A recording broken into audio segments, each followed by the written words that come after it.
You're welcome to Education Updates on Independent Television. I am your regular host, Gabriel Zachary, and it's the very first program in the administration of Bola Ahmed Tinubu, our 16th president.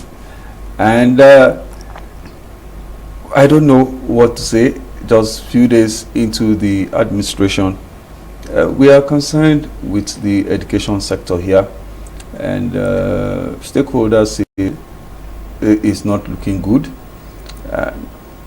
With a new administration, all things we would like to see has passed away, and something new has come to stay. And with anything that is new, there's always an expectation. How is it going to be? Where is it? Which line is he going to toe? And we in the sector hopefully feel it should be a line that would bring something positive. Of course, we're not looking forward to anything negative, but as it is, the education sector, no doubt, is faced with myriads of problems.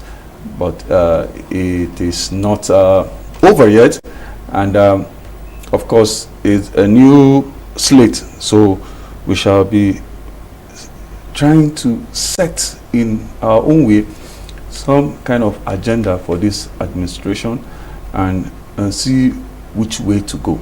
And I have an ASUT educationist with me, the acting CEO of WOW Foundation. She's a STEM activist. That's Sola Mogaji. Welcome to the program. Thank you very much. Thank you very much for having me. What is STEM? STEM stands for science, technology, engineering, and mathematics. Even for women? Especially for women. All right. 3-4 days into the administration of Bola Ahmed Tinubu, what are those things you think he should do in the education sector? Well, first and foremost, I would like to see him prioritize education.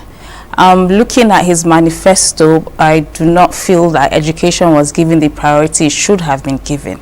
And I think government should stop looking at education as a form of welfare or a form of social security. Education is a strategic tool for national development, and as such, we need to prioritize it. When we think about development in Nigeria, we usually think infrastructure, roads, bridges, electricity, but education is key. Education is key. The only way Nigeria will move out, will get to where we want it to be, is if the people are educated and empowered. So education is very key. Okay, well, if I would want you to assess our level of education now, and coming from the point that we want to do our roads, we will get expatriates. We are ill, we go abroad to treat ourselves. Someone even say if we have an irrigation problem, we get expatriates to solve it. And here we are. How old are we as a nation? And we are counting over 100 public universities.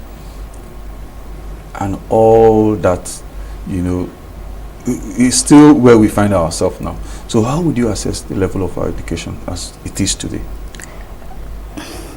Well, our education, in fact, the honest truth is the quality of education in Nigeria is falling. It has been falling and it is falling. And we need to do something to change the direction. When the initial set of universities were set up for the government, they were set up to promote, to be cradles of national development, to be tools for national development, to be where innovation and creativity, houses of innovation and creativity. But right now, we don't have that. We put our children in school and we have them learn by memorization. Our lecturers are teaching with notes that are 20 years old. We are producing graduates who are not computer literate in 2023. So is our education system as it is, the way it is structured, is no longer fit for purpose. We need to restructure it. We need to re-strategize it. We need to look at what does the market require. What do employers require? What does the nation need? Even our state universities should be built on the priorities of a state.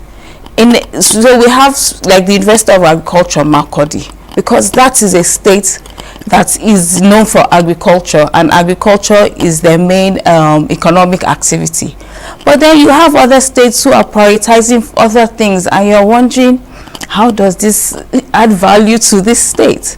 So like I said, education is a strategic tool.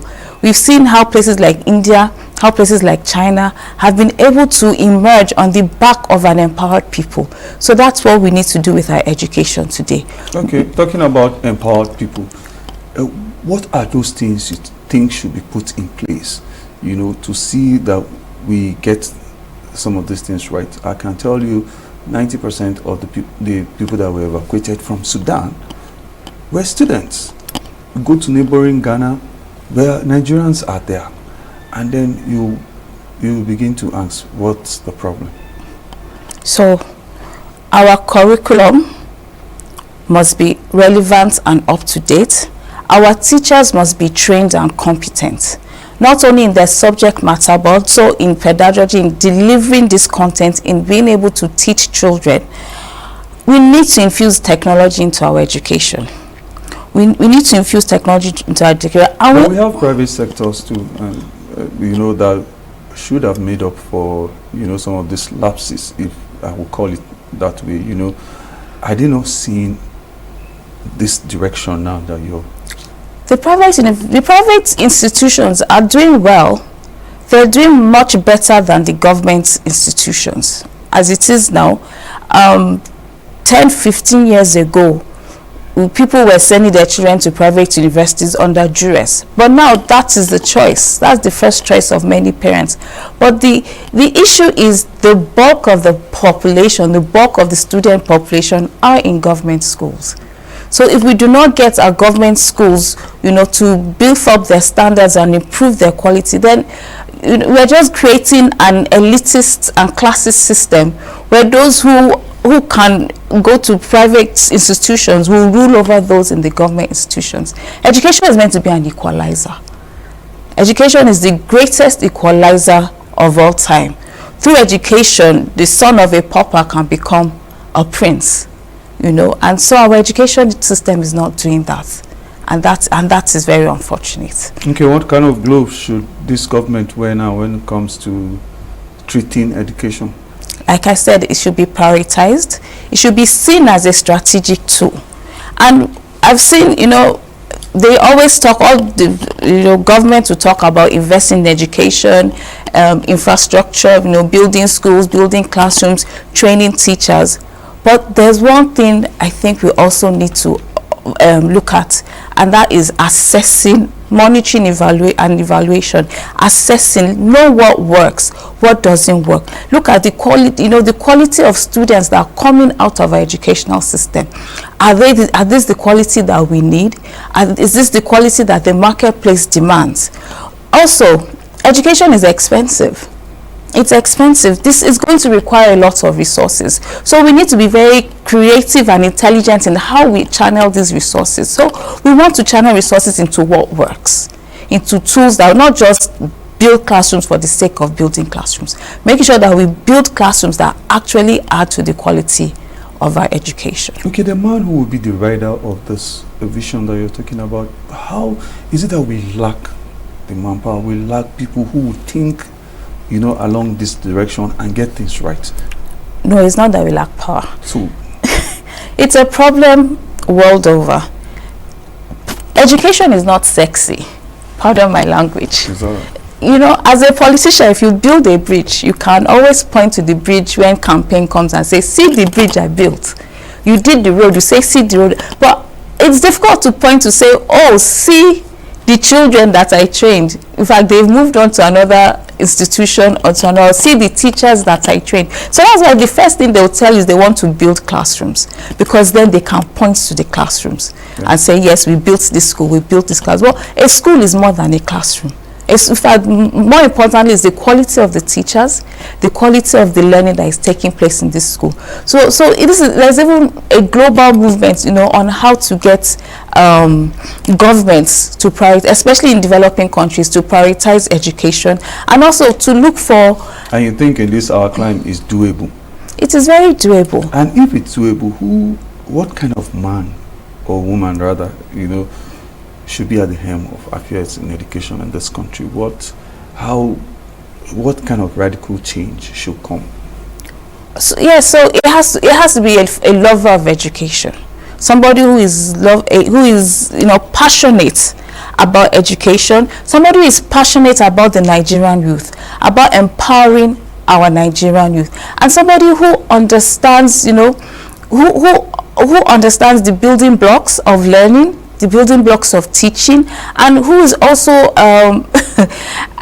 business savvy, who knows how to channel resources, how to muster resources, and apply these resources in the right way, and understands the importance of measurements and evaluating what has been done and looking at where we want to go to. And you think the free access to education, especially at primary level, especially for the girl child, it's been attained? No, it is not. So there are two things. Enrollment, we have improved in enrollment, but we're still behind the global average. We have the highest number of adult school children in the world. Yes, we're still below the global average. 70% of 10-year-old children in Nigerian schools, according to UNICEF, cannot do basic numeracy or literacy. They lack basic numeracy and literacy skills, which means they can't do simple mathematics or read a simple sentence in English. So it's not just about getting kids in school. It's also making sure that time in school is worthwhile, not just counting, marking time. So we really need to, and Nigeria. Then how do we take politics out of education? When politicians come into power, they always want to, appoint people who were loyal to them during election. So you see people who are going to be heads of important institutions like education, being politicized. Should it be so? Yeah, that's we can't take politics out of education, because you can't take politics out of human beings. We are political animals. And because everything is done in a 4-year cycle, right? Yeah. So, and things like education actually need longer term plans. So we need to be creative about how we look at governance and how we structure our government. I was talking to somebody, and I think there's a country, I can't remember, it's a Nordic country. They actually have like a ministry of continuity. So that ministry ensures that what one government has started, it carries over to the next government, and so on. And that ministry is not partisan, so it's not based on appointments by different presidents. Because if you look at a place like Saudi now, they have a 20-year development plan, because the royal family is going to be ruling them they plan to be there for the next 20 years. But when you know that every 4 years they're going to run for an election, it's difficult to do that long-term planning. But I do believe it will be good for the government to actually sit down and do that long-term plan, and leave for successive governments to step in and to implement as they see fit. But we need, that's why I said whoever is going to run education, it needs to be very creative.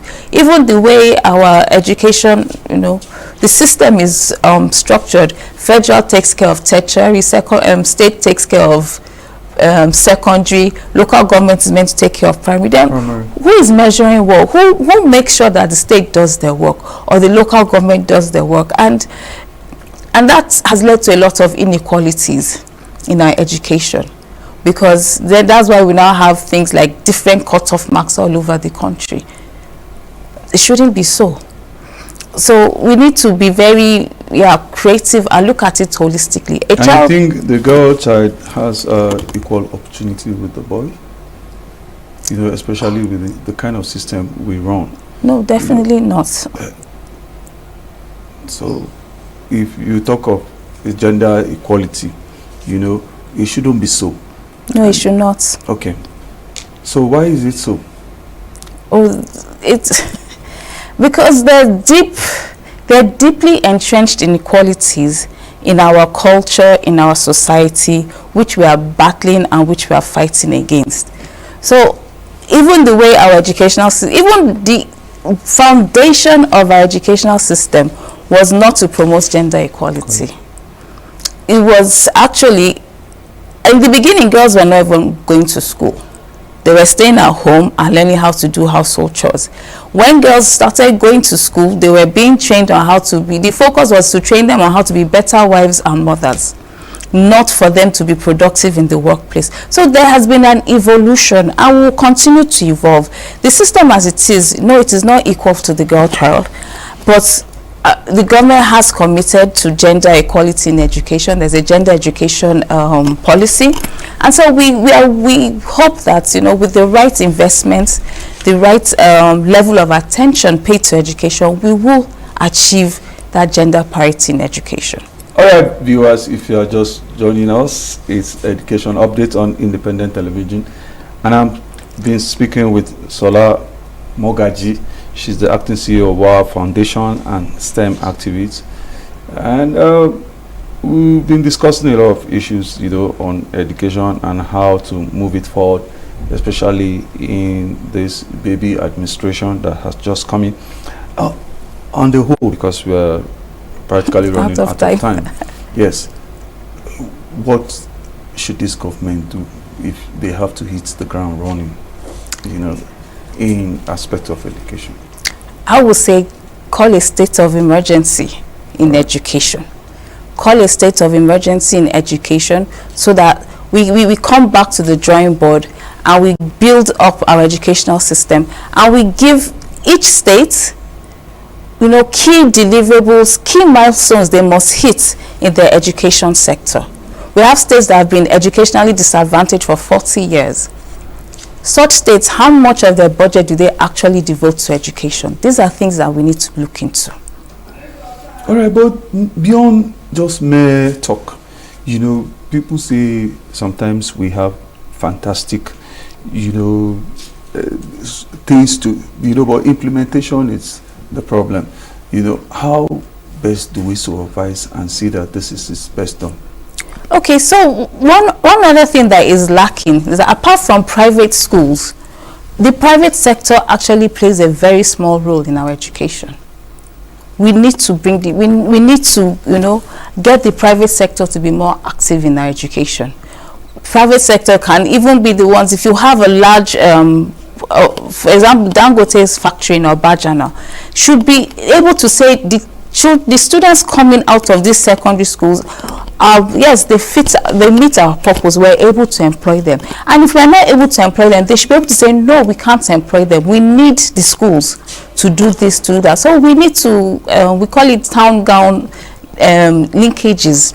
We need to strengthen the linkages between our educational sector and our private sector. And I think that will help. Implementation, yes, is always a challenge in Nigeria. I mean, everywhere. But I believe if we come up with a clear plan with clear indicators and milestones and deliverables, then step by step we will get the implementation right. Oh, okay, let me just answer this. Do you have faith in this government that it will do the right thing? I have faith in Nigeria. My faith is in this country, in the people of Nigeria, that we will propel this nation to progress. All right, Sola Mogaji, I must thank you sincerely for coming to the program. You are always a wonderful guest. Thank you very much. A delight to interact with. Okay, she's the acting CEO of WOW Foundation and a STEM activist. And we are looking at some of the agendas that we would likely like to see, you know, in this new administration, the administration of Bola Ahmed Tinubu. That is the size of Education Update for this week. We will come your way again with another topic, and we want to say that, like she said, we have faith in this country, and we know things will be done the way it should be done, and then we'll get things right. Thank you for being there. I'm always your host, Gabriel Zakari.